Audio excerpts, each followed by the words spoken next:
Assalamualaikum warahmatullahi wabarakatuh. Bismillah, alhamdulillah, wassalatu wassalamu ala rasulillah sayyidina maulana Muhammad bin Abdillah wa ala alihi wa sahbihi wa mawala la hawla wa la quwwata illa billah. Para santri pondok Tabligh Quran yang dimuliakan oleh Allah Subhanahu wa taala. Alhamdulillah pada hari ke-4 Ramadan 1440 Hijriah kita masih diberikan kenikmatan kesehatan oleh Allah Subhanahu wa taala untuk bisa melaksanakan kegiatan rutin yaitu taklim atau pasaran kitab tafsir surah Yasin dan kitab Arba'in Nawawi, hadis Arba'in Nawawi. Mudah-mudahan semua rangkaian yang kita lakukan di bulan suci Ramadan ini termasuk taklimnya menjadi amal soleh kita di sisi Allah Subhanahu wa taala. Wabil khusus mudah-mudahan menjadi ilmu yang bermanfaat untuk diri kita, kedua orang tua kita, keluarga kita, dan agama serta nusa dan bangsa, untuk bisa meningkatkan ketakwaan kita kepada Allah Subhanahu wa taala, sekaligus Quran hadis yang kita baca kita pelajari mudah-mudahan menjadi sanksi dan syafaat kelak di akhirat. Amin ya rabbal alamin. Kita akan melanjutkan tafsir surah Yasin ayat ke-12. A'udzu billahi minasyaitonir rajim. Bismillahirrahmanirrahim. Inna stunaisun nahnu tunaisun inna tunaisun nahnu yasun nabi itu merupakan tunaisun al-mauta in piro-piro orang mati. Kalau mautun zamannya amwat, kalau mayyitun zamannya mauta, orang-orang yang meninggal. Lil ba'si karena dina kebangkitan. Walaupun lan yakat sapa isun fil lawhil mahfuz ing dalam lawhil mahfuz ma ing dalam kadame kamus dingin apa sapa fi hayatihim ing dalam uripe nusan min khairin saking kebagusan wasarinan keburukan mujazun supaya dan walas dan balas sapa kabeh nusan ing atase mangkotama atarohu aismastan nabi padau lan bekase pura-pura manusia aismastannya akan berlaku di kelawan padau sesi manusia hukum syai'in wa kullu syai'in an sama-sama jiji nasbul iklim fasil asal ayat obat aku yang dari sopo isu ing kullu syai'in imamin mubin ayat kita bayyinin wal lauhul mahfuz, yakni dalam kitab yang nyata. Jadi Allah Subhanahu wa taala telah akan membangunkan kembali manusia yang sudah mati. Manusia hidup di alam rahim ibunya kurang lebih sejak ada sampai lahir 9 bulan, atau sejak ditiupkan roh itu bulan keempat masuk bulan kelima, berarti kurang lebih 5 bulan hidup. Kemudian hidup di dunia fase kedua setelah lahir dari ibunya antara 60 sampai 70 tahun, bisa kurang bisa lebih ya. Kemudian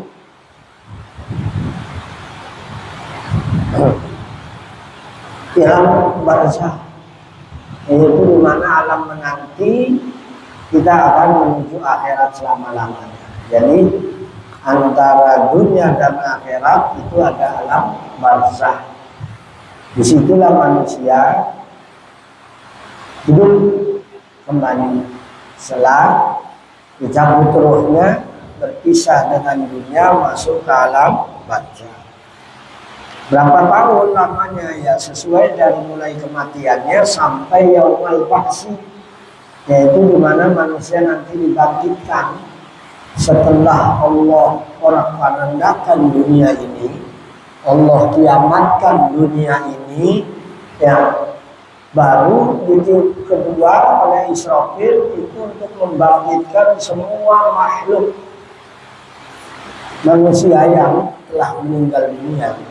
Dan Tuhan itu akhbar akhrajatil ardu asqa lah, bumi akan mengeluarkan isi perutnya, isi buminya, termasuk manusia yang tadinya dikubur di bumi.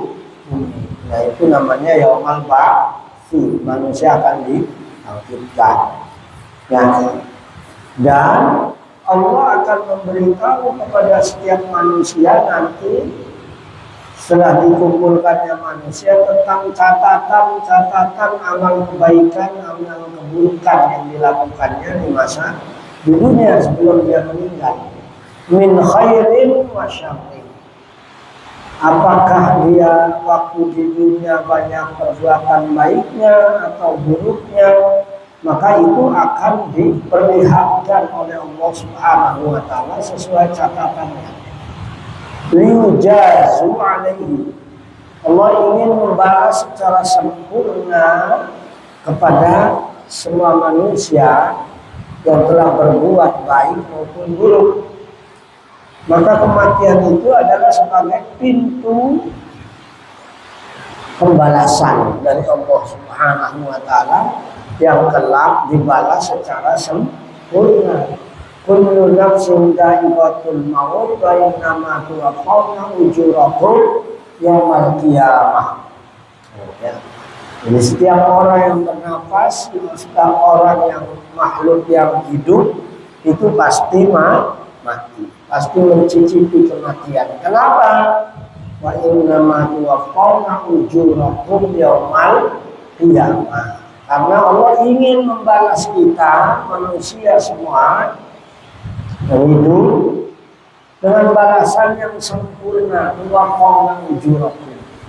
Dan jadi pahalanya puasa, pahalanya ngaji, pahalanya duha, pahalanya sholat wajib, apalagi ya itu akan dibalas nanti di akhirat. Ya, boleh kita mengharap balasan tapi tidak perlu berlebihan. Karena Allah pasti balas di akhirat nanti secara sempurna. Kalau di dunia sih dibalas, tapi hanya sebagian kecil. Kalau Allah balas semua amalan yang kita lakukan di dunia, misal duha dibalas langsung oleh Allah, orang kaya semua, nggak ada orang miskin. Orang semua sholat duha semua, nggak ada yang mau kerja. Karena rokatan minat dunia, khairun minat dunia, rokatan minat duha, khairun minat dunia, wa mafi.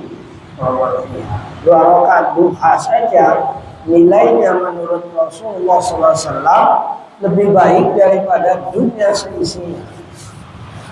Tuh bayangin, itu baru duha, apalagi zuhur, asar, maghrib, isya, subuh, apalagi tahajud. Duha yang dilakukan di pagi hari, ya kan, sampai sebelum waktu zuhur, itu nilainya lebih baik daripada dunia seisinya. Masya Allah. Nah kalau itu dibalas hari ini di dunia, setiap orang yang sholat duha dikasih sama Allah balasannya, ya orang nggak ada yang kerja, nggak ada yang mau usaha, udah duha aja 2 rakaat langsung kaya, setiap duha langsung kaya.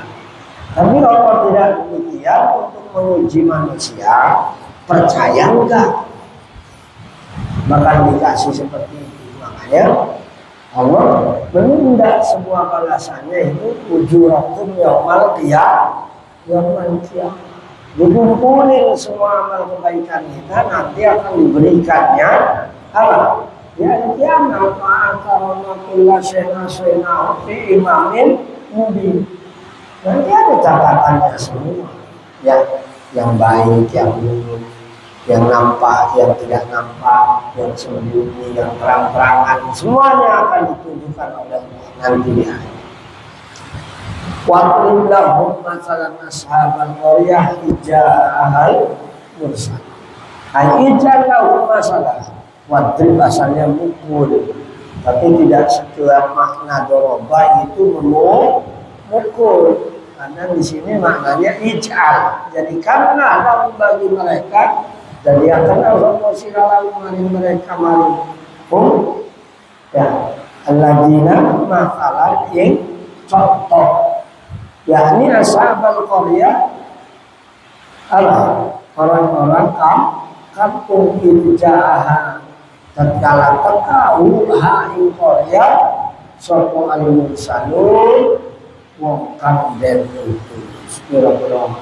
Artinya apa? Emang Nabi Isa saat itu ada Qadim lau masa ada khitabul Nabi ayat ribali kaum nasalal alam yang ta'iduna fayu'minun ayat sahab ayat jalu mahfulan awal arqab yang kati wal kasri wa sukunun kasir qab tapi pilih maktua yang madinatun di ardirum ya. Korea di sini yang dimaksud adalah sebuah wilayah, sebuah kota yang ada di Romawi ya, yang ada di Romawi ya.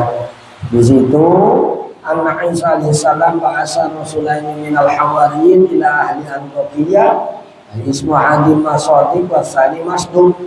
Saat itu Nabi Isa mengutus dua orang laki-laki, yang pertama namanya Sodiq, yang kedua bernama Masdum. Dikirimlah oleh Nabi Isa ke wilayah tersebut ya, wilayah Romawi itu. Dalam maqarraba minal Madinah ro'aya syekhon yar'a wa dimatin lahu. Maka saat dua orang laki-laki itu diutus oleh Nabi Isa, ketemulah melihat seorang kakek-kakek yang sedang apa? Ro'aya yar'a ini banyak sekali dia sedang mengembala, mengurus hewan-hewan ya. Di situ huwa Habibun Najjar sahibu Yasin wa sallama alaihi wa qala syekh lahuma man antuma wa qala Rasul Isa. Kemudian akhirnya dia itu adalah seorang yang disebut Habibun Najjar ay sahibu Yasin, sahabatnya Yasin, dan dia adalah Habibun Najjar. Wa sallama alaihi, maka kedua laki-laki itu mengucapkan salam sama yang kakek-kakek tadi.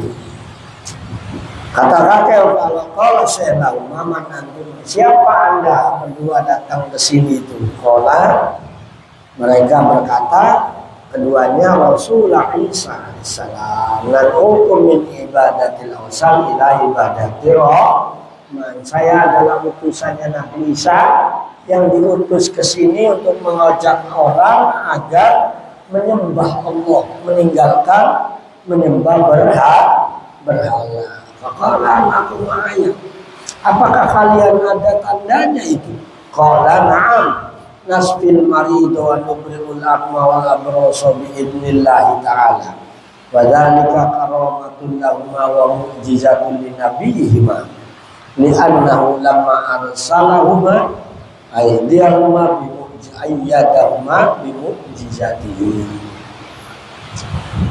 Akhirnya emang kamu punya kemampuan apa? Bisa apa?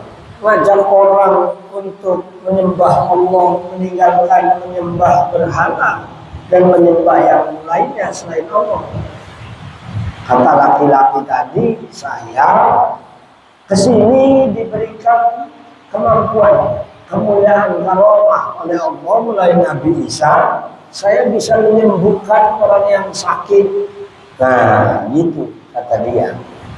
Nasfil mari itu saya bisa menyembuhkan yang sakit, bahkan bisa menyehatkan orang yang punya penyakit apa? Baros, batal kudis, kurak gitu lah gitu.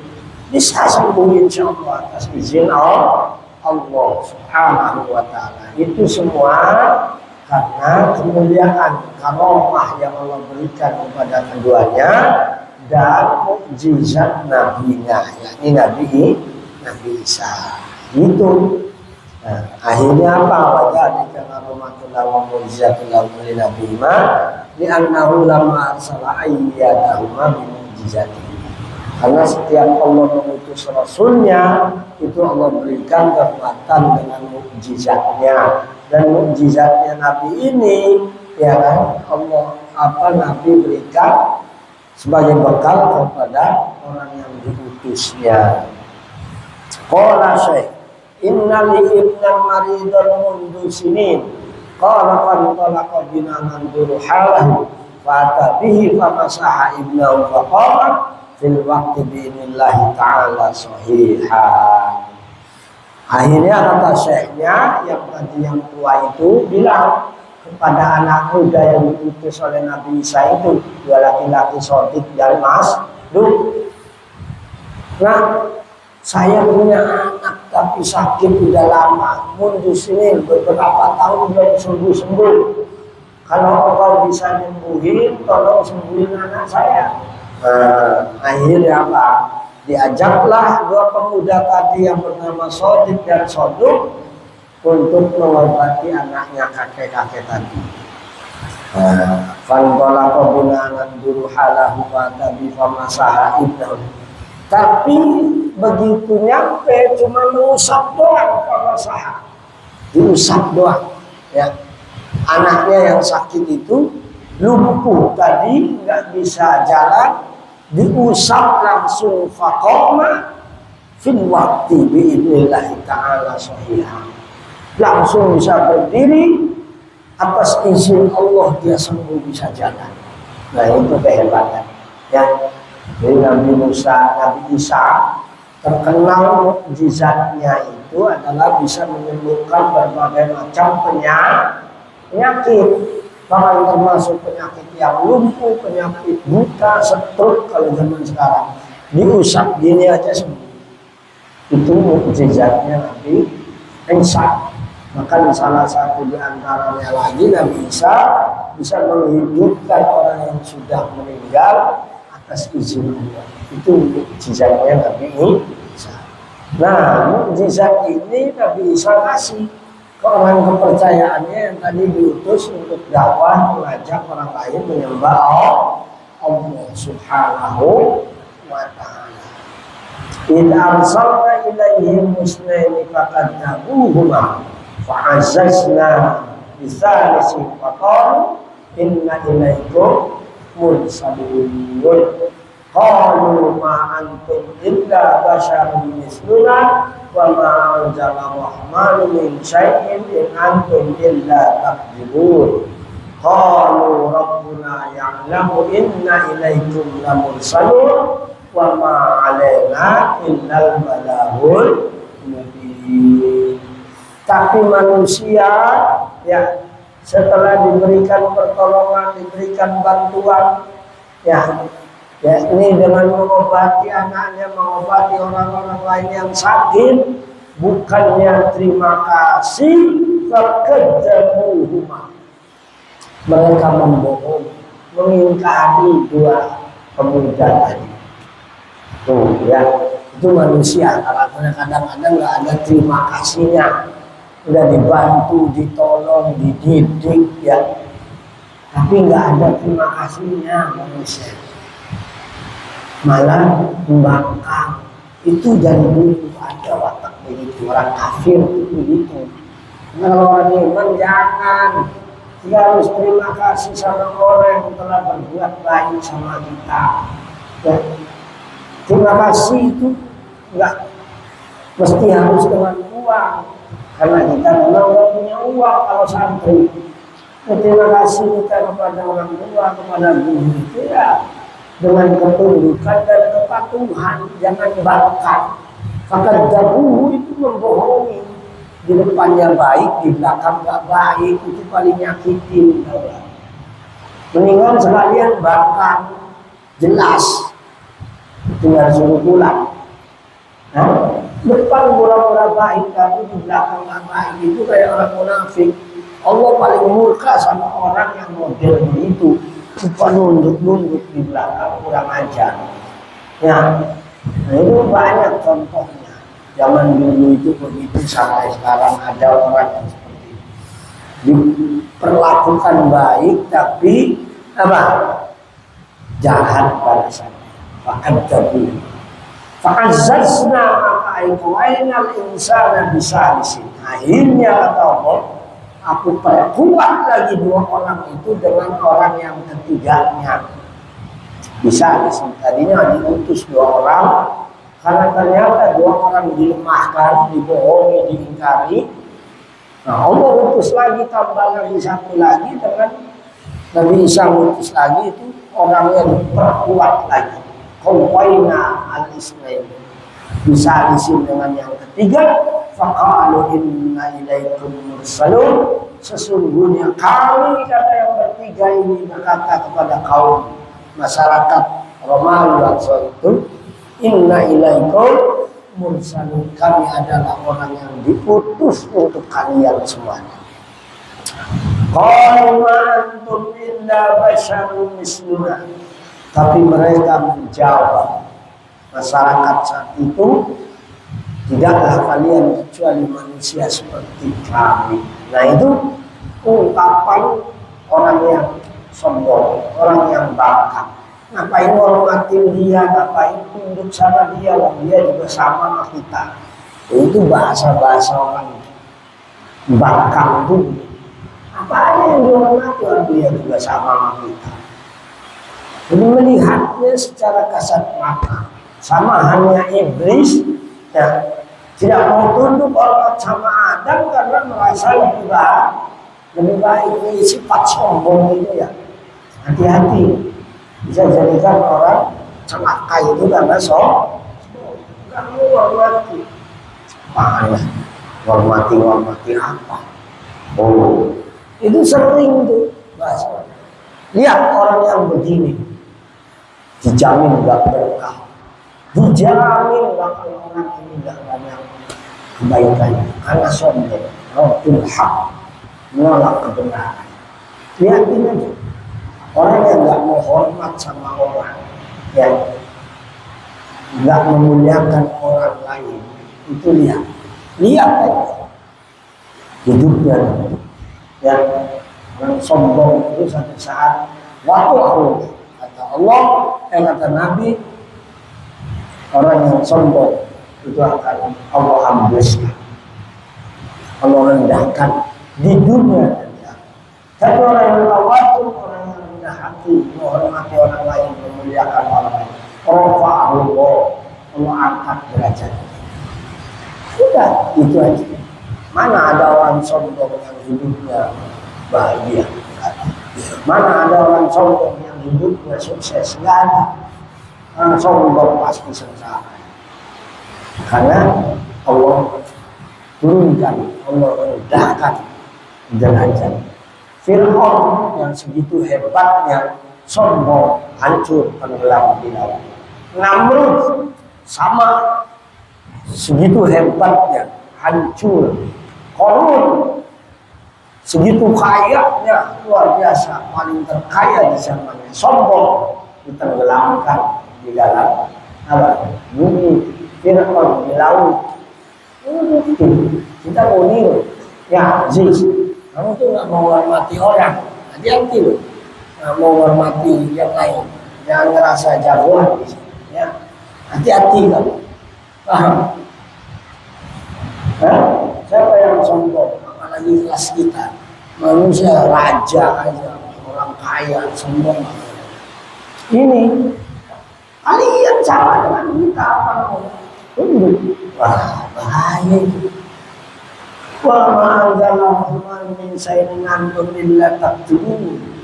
Mereka dinasehati malah berkata, apa bedanya kalian sama saya? Padahal orang yang diutus itu adalah orang baik yang harus dihormati dan dipatuhi.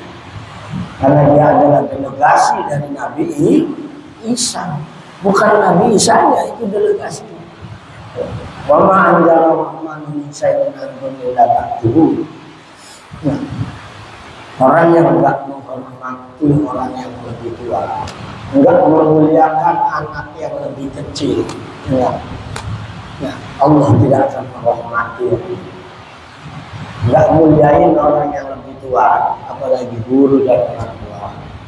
Ya, enggak memuliakan anak yang lebih kecil. Lihat, kata Allah, saya tidak akan memberikan rahmat. Dalam hadis lain, ar-rahimuna yarhamkumullah. Orang yang penuh kasih sayang kepada orang lain, ya, baik ke orang lain, menghormati, muliakan orang lain, ya, menyayangi anak yang lebih kecil dari kita, nggak so jagoan, ya, lagi ngancam-ngancam orang lain, ya. Allah tidak bakalan merahmati. Tapi kalau orang yang sayang sama orang lain, penuh kasih sayang, maka Allah sayang. Allahumma yarhamhumullah. Orang-orang yang punya sifat kasih sayang kepada yang lain, maka Allah akan memberikan kasih sayang. Irhamu man fil ardi yarhamkumullah man fis sama. Sayangilah makhluk di bumi, maka kamu akan disayangi oleh makhluk yang di langit. Ya, kalau kita sama-sama di sini sayang, maka Allah akan sayang, dan seluruh makhluk di langit akan menyayangi kita dengan mendoakan, dengan berbagai macam. Nah, itu cara sayang. Orang-orang yang tadi menolak dengan keangkuhan dan kesombongannya karena merasa sama, merasa mereka lebih mulia daripada utusan Nabi Isa, nah itu akhirnya mereka celaka. Wa ma anzala rahman min syai'in, dan tidaklah Allah mengutus turunkan suatu in antum illa takdirun, kecuali mereka membohong. Qalu rabbuna ya'lamu inna ilaikum lamursalun wa ma 'alaina illa al-balaghul mubin. Ya, mereka berkata, ya Allah, ya, mereka berkata, ya Allah, bahwa Allah subhanahu wa ta'ala mengatakan, inna ilaikum lamursalun, sungguhnya kami hanya diutus untuk kalian semuanya. Wa ma'alaina illal balaghul mubin, dan tidaklah bagi kami kecuali menyampaikan al-balaghul mubin, yang menjelaskan. Ayat tablighul bayyinul dhahir bil adillatil wadihati wa ya ibrahul aqma'i wal abrasi wal marid wa ihya'il mayyit. Bahwa kami tidak punya kewajiban, kalian harus tunduk, harus patuh. Sama aja kayak Abi di sini. Ya, ada yang nurut, ada yang enggak, ya terserah. Abi nggak nyampein. Suruh rajin, tetap males, ya terserah. Abi hanya harus menyampaikan lama alena illal balagh. Ya, tidaklah aku punya kewajiban kecuali harus menyampaikan al-mubin yang jelas. Masalahnya itu dilaksanakan, ya dilaksanakan, terserah. Tapi kalau bangkang terus, ya mendingan pulang, kan begitu. Ngapain kalau terus-terusan bangkang, nggak ada nurutnya, nggak ada perubahan? Berarti memang nggak ada niat baik untuk berubah diri ke arah yang lebih baik, daripada berdampak kepada yang lain, berdampak kepada yang lain, merusak. Nah, mendingan diamputasi. Itu penyakit. Itu begitu. Ya. Jadi kita tidak bisa memaksa orang lain harus sama dengan kita, tapi yang penting adalah kita harus menyampaikan kepada orang lain untuk berbuat baik. Ternyata orang lain tidak mau juga berbuat baik, ya itu terserah. Berarti dia tertutup hatinya, ya, oleh Allah subhanahu wa ta'ala. Nah, itu jangan sampai. Kita sudah menyampaikan dengan bukti-bukti yang kuat, dalil-dalil yang kuat. Bahkan saat itu Nabi Isa mengutus orangnya itu untuk mengajak orang lain agar menyembah Allah, itu bil adillatil wadihati. Bukan hanya dengan dalil-dalil saja, tapi dengan bukti-bukti yang kuat, yang nyata. Bahaya ibrahul aqma'i wal abrasi wal maridi, bisa menyembuhkan berbagai macam penyakit, bahkan termasuk wa ihya'il mayyit, wa ihya'ul mayyit, bisa menghidupkan orang yang sudah mati atas izin Allah. Tapi sehebat apapun, ya bukti-bukti itu bagi orang yang hatinya tertutup susah. Bagi orang yang sudah dicap oleh Allah sebagai pembangkang, ya susah. Diapain juga susah. Jadi jangan sampai jadi manusia begitu kita. Dinasehatin nggak mempan, lebih keras daripada batu. Bahkan batu aja bisa tembus dengan terus menerus. Dia mah susah. Nah ini namanya orang yang sudah dicap oleh Allah. Hatinya tidak bisa menerima kebenaran, hatinya tidak mau menerima kebaikan. Dinasehatin, diapain, diomelin, dengan berbagai cara nggak berubah. Itu tanda hatinya lebih keras daripada batu. Susah orang begitu. Mau di mana aja, kapan saja susah.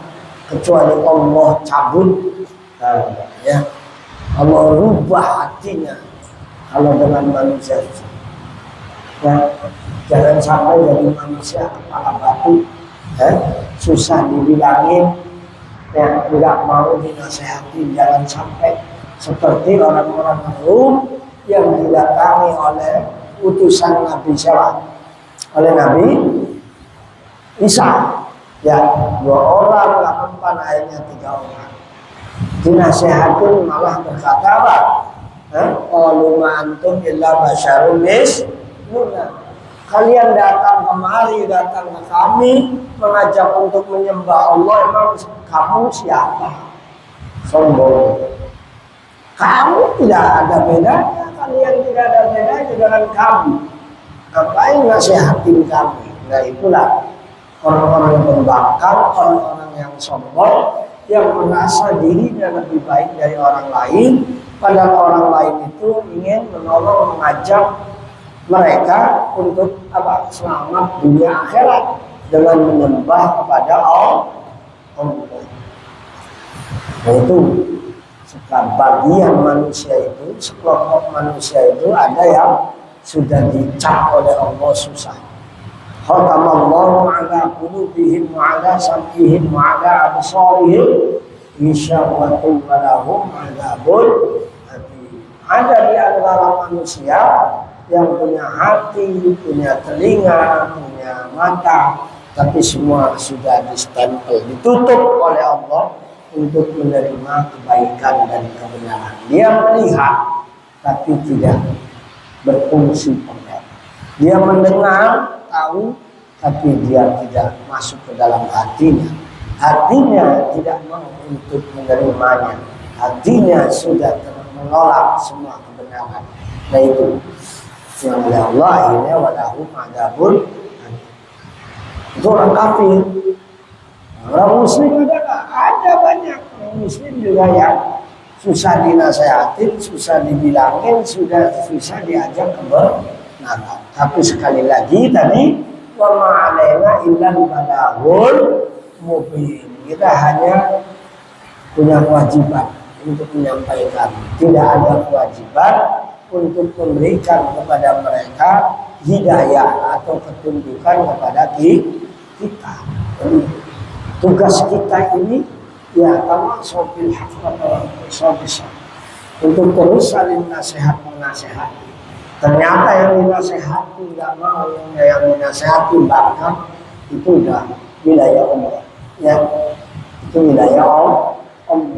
Innaka la tahdi man ahbabta walakin Allah yahdi man yasha. Sesungguhnya engkau tidak bisa memberikan hidayah kepada orang yang engkau cintai, sekalipun engkau sayangi, sekalipun engkau cintai bangsa. Walakin Allah yahdi man yasha.